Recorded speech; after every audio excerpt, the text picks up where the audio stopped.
السلام عليكم ورحمة الله وبركاته. الحمد لله الذي أرسل رسوله ليظهر على دين كله ولو كره الكافرون، والصلاة والسلام على سيدنا محمد أصحاب العقول وعلى آله وصحبه ذوي الغفور. أما بعد، فقال الله تعالى في القرآن الكريم: أعوذ بالله من الشيطان الرجيم، بسم الله الرحمن الرحيم. ومن الناس والدواب والأنعام مختلف ألوانه كذلك إنما يخشى الله من عباده العلماء. وقال الله تعالى في آية أخرى: وما أرسلناك إلا رحمة للعالمين. وقال تعالى في آية أخرى: قل بفضل الله وبرحمته فبذلك فليفرحوا. الآية. صدق الله العظيم وصدق النبي رسوله الكريم ونحن على ذلك من الشاهد والشاكرين. إلهي أنت مقصودي ورضاك مطلوبي، أعطني محبتك ومعرفتك. Jamaah sedang solat Aisyah, solat maghrib sembari menunggu solat Aisyah yang kami muliakan. Marilah kita memuja dan memuji Allah empunya alam semesta. Salawat dan salam keharibaan baginda Rasulullah sallallahu alaihi wasallam kepada al dan sahabat beliau sekalian, alim ulama mutaqaddimin dan mutaakhirin yang muktabar kedua-duanya, yang kita hormati bersama guru kita bersama Imam Syekh Masjid Jami' Kota Luksmawe, panitia pengurus jamaah sidang solat maghrib sembari menunggu solat Aisyah sekeyakinan seakidah yang kami muliakan. Marilah di awal perjumpaan ini kita awali dengan seutas ucapan surah Al-Fatihah kepada almarhum seorang ulama karismatik Aceh atas nama Abu Tumin bin Tengku Mahmud Shah, ila hadratin Nabi Mustafa Rasulullah sallallahu alaihi wasallam wa ila Abu Tumin bin Tengku Mahmud Shah ajma'in. Al-Fatiha wa rahmatullah. أعوذ بالله من الشيطان الرجيم. بسم الله الرحمن الرحيم. الحمد لله رب العالمين الرحمن الرحيم مالك يوم الدين إياك نعبد وإياك نستعين اهدنا الصراط المستقيم صراط الذين أنعمت عليهم غير المغضوب عليهم ولا الضالين آمين يا رب العالمين. Kita pastikan setiap hari kita akan berdoa kepada seorang ulama yang sudah memberikan kontribusi dan dedikasi terbaiknya terhadap kehidupan umat di Aceh. Beliaulah satu-satunya murid terakhir dari Abuya Muda Wali, dan ini merupakan berita yang sangat menyedihkan, memilukan. Serentak penghuni Bumo Aceh kemarin sore sengkak dan tidak bisa bernafas saat menerima pesan bahwa Abu Dibilang Beladih sudah kembali ke hadirat Allah. Haqqul yakin, ainul yakin, insya Allah, pastilah Allah akan memberikan tempat yang mulia kepada beliau. Baiklah, Pada pertemuan kali ini kita akan membahas menyangkut dengan bagaimana rekam jejak dan apa saja yang perlu kita persiapkan untuk menghadapi bulan lahirnya Nabi Muhammad. Rasulullah itu seorang manusia yang diutuskan oleh Allah jauh-jauh sebelum waktu beliau dimunculkan ke dunia ini sudah dipersiapkan oleh Allah Subhanahu wa taala. Nabi Muhammad adalah nabi yang diciptakan dan diutus kepada umat akhir zaman dengan segudang kelebihan, dengan segudang keistimewaan, walaupun dalam kehidupan nyatanya beliau pernah berada pada titik yang paling rendah sekalipun. Pernah ditempeleng. Nabi Muhammad pernah gekok baule li Abu Jahal. Beliau berada di atas bukit Safa. Rebah membalik-balik darah. Nabi Muhammad pernah dilempari dengan pokok korma. Nabi Muhammad pernah ditimpakan dengan kotoran manusia saat beliau sedang sujud di depan Ka'bah. Nabi Muhammad pernah dilempari dengan bebatuan. Itu akan mengisi perjumpaan kita pada malam yang berbahagia ini. Artinya rekam jejak Rasulullah, risalah Rasulullah akan kita kupas malam ini dengan maksud dan tujuan untuk memunculkan, membangkitkan semangat kita untuk mengikuti jejaknya, lebih-lebih mengaktualisasikan segala syariat Islam yang sudah dipraktikkan oleh beliau dulunya. Dari semenjak kecil Rasulullah itu dilahirkan dalam kondisi tidak memiliki ayah.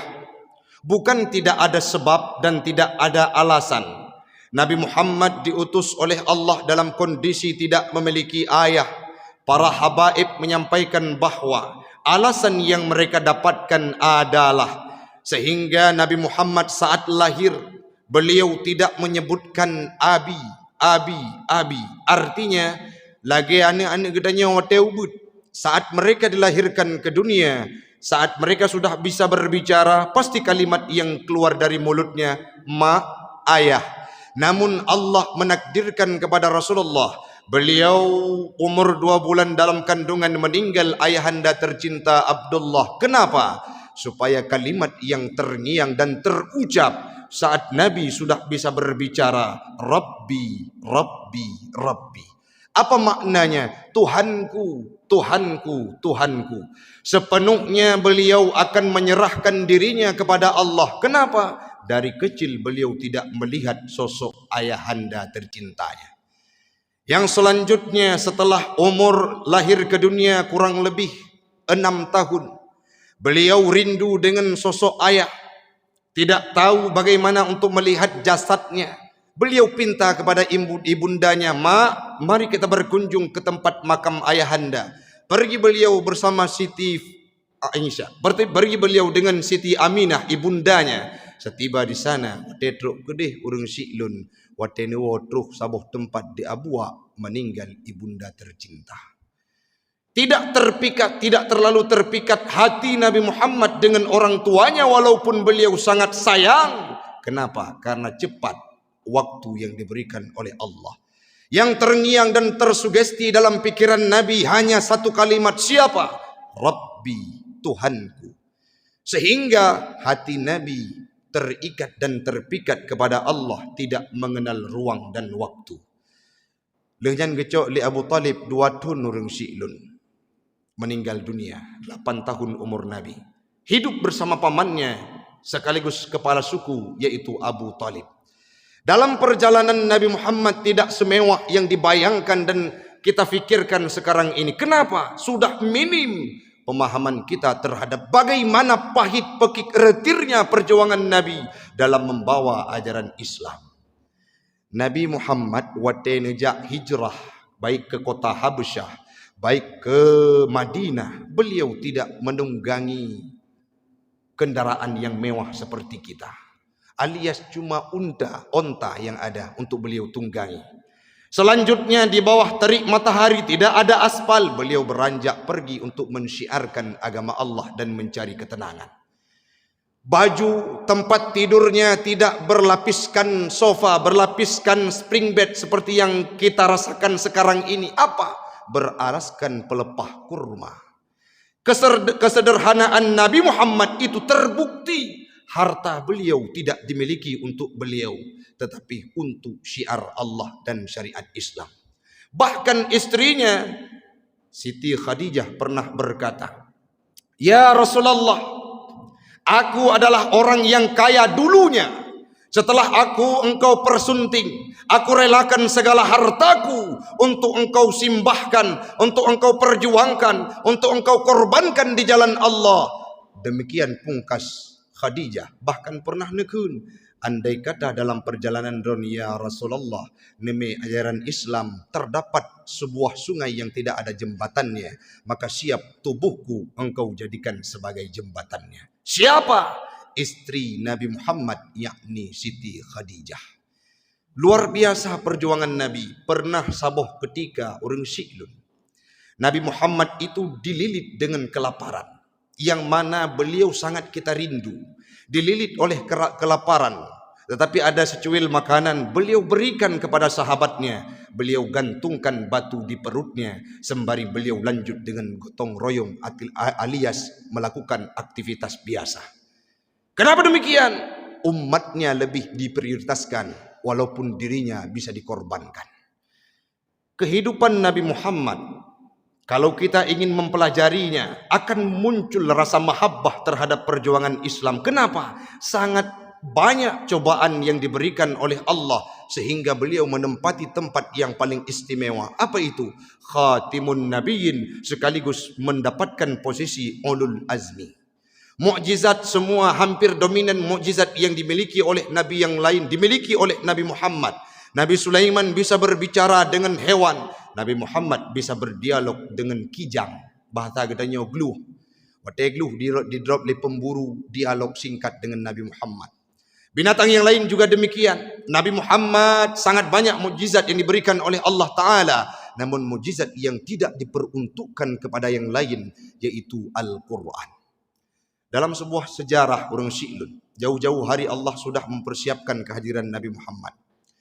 Ingatlun dalam sabuh penjelasan surah dalam Al-Quran, Alam nashrah laka sadrak, Allah berkata, "Wahai Muhammad," sebuah ayat yang kusampaikan bahawa dulunya aku pernah berkata kepada Nabi Musa, "Ya Musa," disampaikan kepada Nabi Muhammad oleh Allah Ta'ala, "Wahai Muhammad, dulu Musa sangat ingin berjumpa dengan Fir'aun. Beliau berdoa kepadaku, Rabbi syrah li sadri, wahai Tuhan yang maha agung, lapangkan dadaku." Kata Musa. Kenapa Musa? Aku tidak sanggup, hampir tidak sanggup mendengar kalimat-kalimat sumpah serapah yang diucapkan oleh Fir'aun. Contoh orang Syi'lun. Menya Fir'aun jamun, watai merupa dengan orang yang napah bak pandangan mata aji. Ataupun menyebahasa katanya benci ruman. Nyai kenaju, cipu pisah tiat uleh dengan tubuh. Itu kalimat yang dikeluarkan oleh Fir'aun sehingga Nabi Musa tidak sanggup, hampir tidak sanggup beliau mendengarkannya karena kalimat-kalimat yang tidak manusiawi. Akibut Nabi Musa kepada Allah, Rabbi syrah li sadri, ya Rabb, berikan kelapangan kepada dadaku untuk menerima ocehan, untuk mendengarkan kalimat-kalimat yang tidak bagus yang diucapkan oleh Fir'aun. Nabi Muhammad hana megelakai, hana kepegah Allah Ta'ala. Walaupun gebi cobaan, tapi Allah menurunkan sebuah ayatnya, Alam nashrah laka sadrak. Ketahuilah wahai Muhammad, ketahuilah wahai umat, ketahuilah wahai manusia, alam nashrah laka sadrak. Adakah engkau tidak melihat dadanya Muhammad sudah kami lapangkan? Pernah geplah, pernah gepeglih dengan iman Zamzam saat ingin Isra Mi'raj. Artinya apa? Ini sebuah keistimewaan yang diberikan oleh Allah kepada Nabi kita, yakni Nabi Muhammad. Hana menelakepi, padahal urang-urang hampir sama juga dengan Fir'aun waktu itu. Abu Lahab, paman sendiri. Sedangkan Nabi Musa berhadapan dengan Fir'aun tidak ada tali darah. Nabi Muhammad dengan Abu Lahab siapa? Lillahi ayah ganyan lahi apa Abu Lahab sekandung. Artinya wali kalau bahasa kita. Itu yang menjadi musuh bebuyutan dalam kehidupan beliau. Pamandrau sendiri. Dan tidak hanya mencaci memaki, turut untuk menghakimi dan menganiaya Rasulullah. Tapi Nabi tidak pernah meminta kepada Allah. Allah yang menjanjikan bahwa Muhammad itu telah dilapangkan dadanya. Yang selanjutnya, kehadiran nabi-nabi yang lain belum pernah diucapkan. Tapi Nabi Muhammad 30 generasi sebelum beliau lahir sudah diagungkan, sudah didengungkan. Siapa? Oleh Nabi Allah Ismail dan Ibrahim. Nabi Ibrahim pernah berkata saat beliau ingin merevisi, mendirikan Ka'bah. Setiba di sana, wate kena pedang Ka'bah, gekun ke berdoa kepada Allah Ta'ala. Ya Rabb, wab'as fihim rasulah. Bangkitkan Rasul di dekat Ka'bah ini. Kalau kita survei urung siklun, hana masih ada Rasul yang lahir dengan Ka'bah kecuali Nabi Muhammad. Naga Ustaz, Nabi Ismail itu lahir di tempat yang lain, dihijrahkan oleh Nabi Allah Ibrahim, berada di dekat Ka'bah, sehingga beliau saat wate getom-tom tanuk terpancarlah imun Zamzam. Yang lahir dengan Ka'bah hanya sidro, yaitu Nabi Muhammad. Kenapa? Itu doa Nabi Allah Ibrahim dulu. 30 generasi sebelumnya. Ada lagi saat Nabi Isa alaihi salam sudah hampir lengkap ciri-ciri yang disebutkan oleh dalam kitab sebelumnya, yaitu kitab Taurat, digambarkan oleh para ahli pada waktu itu seolah-olah Nabi Musa merupakan nabi terakhir yang dijanjikan dalam kitab yang sebelumnya. Apa yang beliau sampaikan? Bukan aku yang menjadi nabi terakhir. Mim ba'dismuhu Ahmad, akan datang seorang nabi setelahku yang bernama Ahmad. Ahmad atau Nabi Muhammad. Siapa yang menyebutkan? Nabi Isa alaihi salam. Kapan? Sebelum Nabi Muhammad dilahirkan ke dunia. Jauh hari sebelum Nabi dilahirkan sudah disebutkan, diagungkan. Bahkan beliau saat lahir tidak ada peristiwa yang menjadi nomor 2 saat lahir Nabi Muhammad. Padamnya api yang disembah oleh kafir Majusi, yang mana belum pernah tercatat dalam catatan sejarah. Tapi pada subuh waktu lahirnya Nabi Muhammad padam. Saat itu pula wangi semerbak. Saat itu pula hancurnya patung berhala yang disembah oleh orang-orang yang berada di kota Mekah. Artinya kelebihan yang diberikan oleh Allah Ta'ala kepada Nabi sangat luar biasa. Namun yang menjadi hati kita haru dan harus mengikuti jejaknya, beliau sudah tahu dirinya sebagai Nabi, Khatimun Nabiin, punya keistimewaan, punya kelebihan. Tapi sederhananya tidak ada 2 dalam kehidupan. Hanya 2 kesederhanaan Nabi Muhammad dalam praktik kehidupannya. Tidak beliau bermegah-megahan, tidak beliau bereporia. Akulah Nabi akhir zaman, akulah yang dipersiapkan oleh Allah Ta'ala untuk semesta alam ini. Akulah sebagai Nabi penutup dan menjadi Sayyidul Anam, kepalanya pada para manusia. Tapi dengan kesederhanaannya Nabi Muhammad membawa Islam dengan lemah lembut. Sampai hari ini Islam masih dikenang dan disiarkan oleh siapapun. Itu berkat perjuangan daripada beliau. Yang paling pedlom urung si'lun, wateuronyo yang tatanyang ba'anek mereka membayangkan bahwa Nabi Muhammad itu sosok yang sangat elegan, sosok yang sangat punya wibawa. Karena mereka seolah-olah berasumsi Nabi Muhammad lagi urung-urung yang di perkantoran.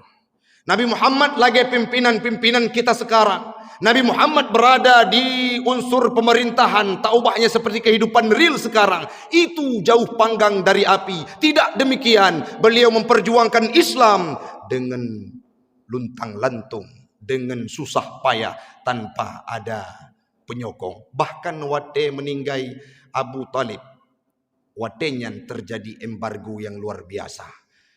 Abu Talib itu merupakan kepala suku. Nabi Muhammad saat mensyiarkan Islam, Abu Talib yang menjadi benteng saat itu, walaupun tidak masuk dalam agama Islam. Kenapa? Karena beliau kepala suku. Di Mekah dulunya, kalau ada kepala suku yang membackup kita akan mampu hidup secara leluasa. Tapi saat kepala suku itu hilang, maka saat itulah menjadi awal untuk kehancuran kehidupan kita. Watenya leh meninggai Abu Talib, Abu Talib pernah gekun. Muhammadnyo lun bela.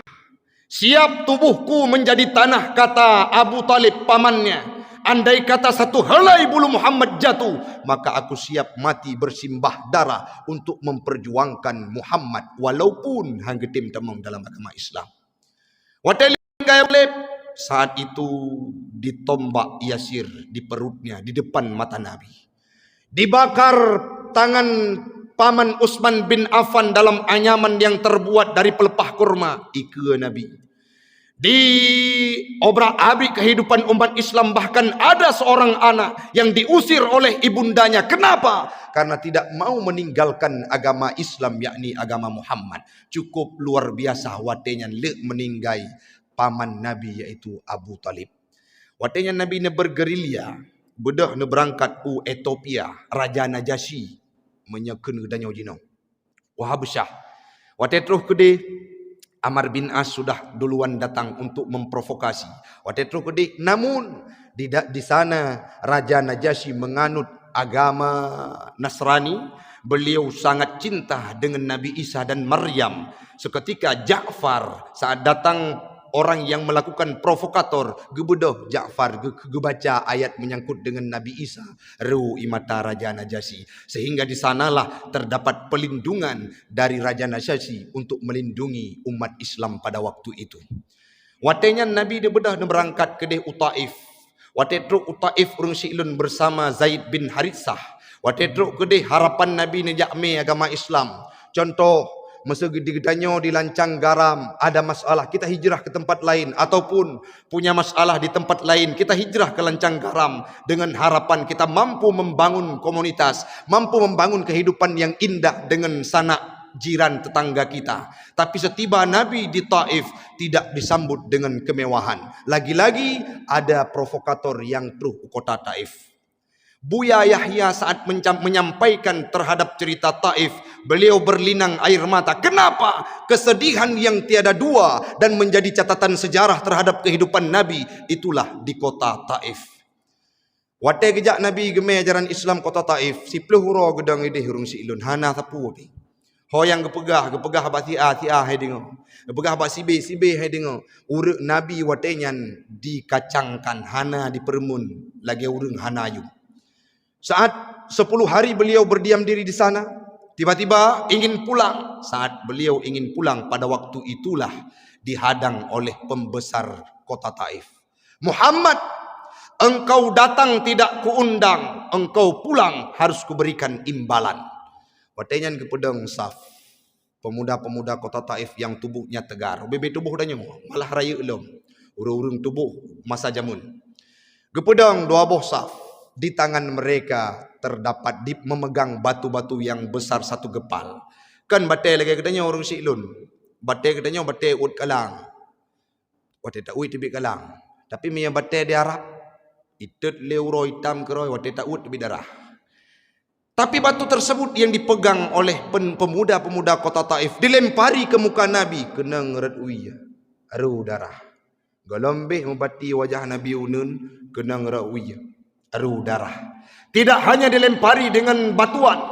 Terus hurung ralikut itulah Nabi melungkop-lungkop di atas batu-batu kerikil di Arab sana. Di tempat yang panas, yang terik luar biasa. Coba bayangkan.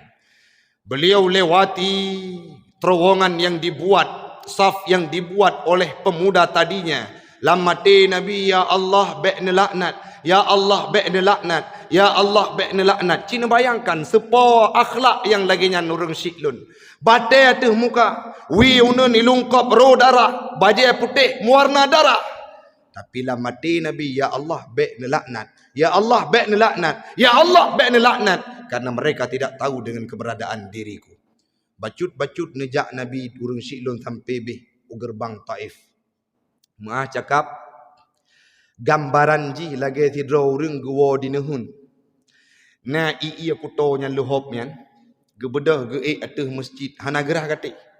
Wate gejak pasti tapak lengket. Lagi nyan ke tapak Nabi lengket bak getebit gerbang kota Taif. Tapi sayang ken tanoh darah yang ili punuh tubuh Nabi. Lepas gerbang kota Taif, melepop duduk Nabi dengan Zaid bin Haritsah. Watenyan terus malaikat penjaga gunung Taif berkata, "Ya Muhammad, kami dari tadi menyaksikan siksaan terhadap dirimu. Kami hanya ingin satu kalimat darimu Muhammad. Gunung yang mana yang akan kutimpakan kepada mereka? Mud yadaika ila sama. Angkatlah tanganmu ke langit." Gunung toh Muhammad yang lung-lungkop kawaknya. Nyan menyatanya katanya lagi yang urung silun. Hantip jarau gati-gati katanya. Tapi Nabi Muhammad, beliau akhlaknya tiada dua dan harus katanya ikut. Gekun pak malaikat. Wahum qaumun la ya'lamun. Mereka itu tidak tahu dengan keberadaan diriku wahai malaikat. Bek nisiksa awaknya. Geleng jarau Nabi gemendoa, "Ya Allah, lahirkan di kota Taif ini orang yang akan mampu mensyiarkan Islam." Dominan di Taif jino si kurang 10% orang silun lagi katanya. Ahlu sunnah wal jamaah. Doa Nabi. Lehanyan gebedah gemusom le Nabi dilikat gunung Taif dengan penuh kehinaan, dengan berderai air mata, tengah haru darah. Geleng jaro ba Allah Taala, "Ya Allah, ila man taqiluni halam lungja ya Allah, au ila ba'idin yu'jimuni, ataupun dari tempat ini akan saya pergi, andai itu perintahmu ya Rabb. Malam taghdab ilayya, selama draun hana bengeh na kelung, maka lun akan sabi-sabi berjuang." Demikian yang geken li Nabi urang silun. Mau ronyo mesti tanya kan tingat Nabi ka gelindung li Allah Taala. Nabi cukup mewah udip, nyan meyahana tim baca sejarah. Manuronyo katruh Rabiul Awal, apa yang kita persiapkan untuk menyambut kedatangan hari kelahiran beliau? Nah, tanya selawat siurah malam ke Nabi.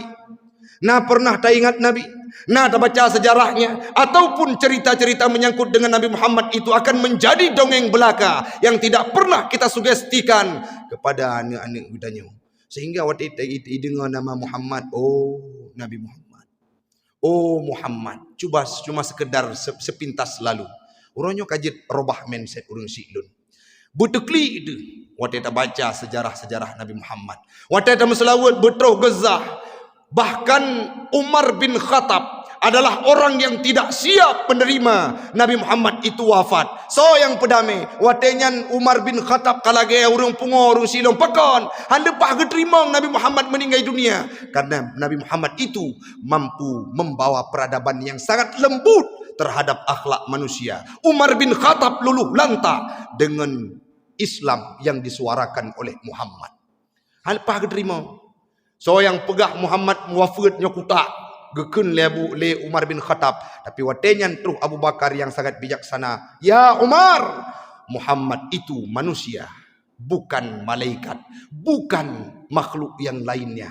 Muhammad itu akan meninggal dunia dan wafat." Watenyan baru kedua pu yang perlihat pegah urung silun.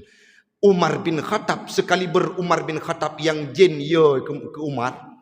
Jen menyedepu Umar jak lorong A. Jen menyedepu Umar gejak lorong B. Dia akan memilih lorong A untuk lewat. Bahkan pernah suatu ketika dilapor oleh Amr bin As, "Ya Umar, di Mesir ada sebuah tradisi. Icok urinang dipehanyut lam laut lam sungai Nil. Keputujuan supaya air sungai Nil itu banyak. Le watenyan degi Umar bin Khattab getulih basiun surat. Long hamba Allah. Kah hamba Allah gekun bak jin yang na dalam sungai Nil. Kah hamba Allah menyetekedi memang tak anggap long sebagai hamba Allah, kata sebagai hamba Allah piu bekle ganggu kehidupan orang yang na di sinan. Gecok kertahnya le Amr bin As geme gede geti alam sungai Nil. Seketika gadah jin-jin hana tapu dumnan yo jin. Tapi Umar bin Khattab hampir tidak bisa menerima dengan kepergian Nabi Muhammad. Kenapa? Karena beliau merasakan, melihat dan merenungi bagaimana indahnya sosok Muhammad dalam kehidupannya. Hana orang yang hana kli, hana orang yang hana sedih. Bahkan orang sembahyang sampai truk leuro gesemayang secara bergilir untuk mengantar kepergian Nabi Muhammad wa Allah. Tapi hari ini kita sedikit lambat laun sudah lupa bagaimana sosok Nabi dalam memperjuangkan akidah Islam yang melakonkan akhlak dalam kehidupannya. Yang selanjutnya dalam firman Allah, "Wa ma arsalnaka illa rahmatan lil alamin." Nabi Muhammad ni merupakan rahmat. Ayat difirmankan oleh Allah Ta'ala, "Tidak aku utuskan engkau wahai Muhammad kecuali untuk menjadi rahmat bagi sekalian alam." Dalam tafsir Hasyiah Sawil sampaikan, Nabi para anbiya itu diciptakan dari Rahman sifatnya. Yang selanjutnya ayat yang lain gekun, menyegetanyo tarempok karunia Allah, menyegetanyo tarempok rahmat Allah.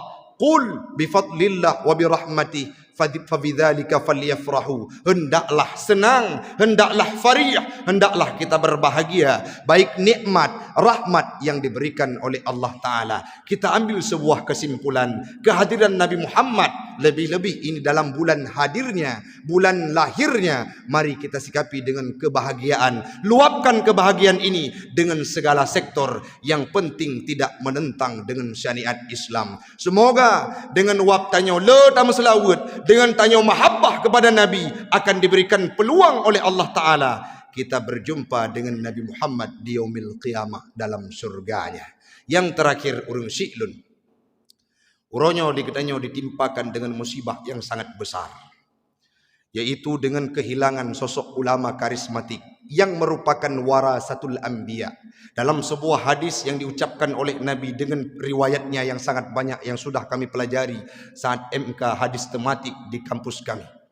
Apa yang disampaikan?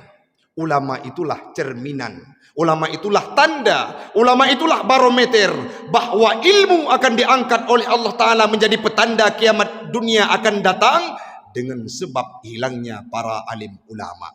Uronyo urang Syi'lun hana urang yang hanaki, hana urang yang hanawa, hana urang yang hana sedih dengan hilangnya Abu Tumin. Bahkan anak-anak yang masih kecil, yang belum tahu apa-apa, mereka yang duduk di bangku SD akan kenal siapa Abu Tumin. Apalagi kita hari ini. Ini merupakan sebuah musibah yang maha dahsyat. Ini merupakan sebuah cobaan yang diberikan oleh Allah Ta'ala terhadap kita yang berada di Aceh. Belum kering air mata gedanya terhadap Abu Daud di Luk Nibung. Tapi uronyo kagecok pulang di Allah Ta'ala. Sidra ulama ho tajak lom urang Syi'lun. Maka marilah dengan wap mantengna ulama-ulama padum dro tu di atas bumonyo. Na bu di kutakru, na bu di mudi, na ayah di catruang. Na ulama-ulama katanya mari ta sato tajak beut dro teba ulama yang taputoro dengan ulama, dan ataupun tajuk anak bak pendidikan agama yang mana mereka bisa berinteraksi dengan para alim ulama, karena ulamalah warasatul anbiya. Mudah-mudahan bermanfaat bagi pribadi ulun tuan dan umumnya kepada jamaah sekalian. Yang perlu kita nyocok kesimpulan urang Syi'lun, nyo katamang dalam bulan Maulid. Mari kita nyo katamang dalam bulan Rabiul Awal. Mari kita tingkatkan kualitas ibadah yang pertama. Yang selanjutnya, mari kita tingkatkan mahabbah kepada Nabi. Baik itu dengan berselawat, mempelajari sirahnya, mengikuti akhlaknya. Ibadah yang gepubut oleh Allah Ta'ala adalah selawat. Gekun ledro dalam firmannya, "Innallaha wa malaikatahu yusalluna 'alan nabi." Allah dengan malaikat gemeselawat kepada Nabi Muhammad sallallahu alaihi wasallam. Maka kita sebagai hambanya, sebagai umatnya Nabi Muhammad sudah patut dan layak untuk mengucapkan selawat setiap harinya, yang mana selawat itu pula lah akan kembali pahala kedrawatkan ke Nabi. Nabi hana perleli dari gedanyo kasih bakdraw dan insyaallah kami jamin surga oleh Allah Ta'ala. Namun kita untuk mencari cintanya, insyaallah kita akan bersama orang yang kita cintai kelak. Mudah-mudahan gedanyo Bandung buik dan tak usaha untuk tak ikut sejarah sirah nabawiyah, akhlaknya, pribadinya, karakternya akan mampu kita lakonkan dalam kehidupan sehari-hari. Baik long drone getanyo Bandung akan merumpuk dengan Nabi. Amin amin ya rabbal alamin. Hadanallahu wa iyyakum ajma'in. Assalamualaikum warahmatullahi wabarakatuh.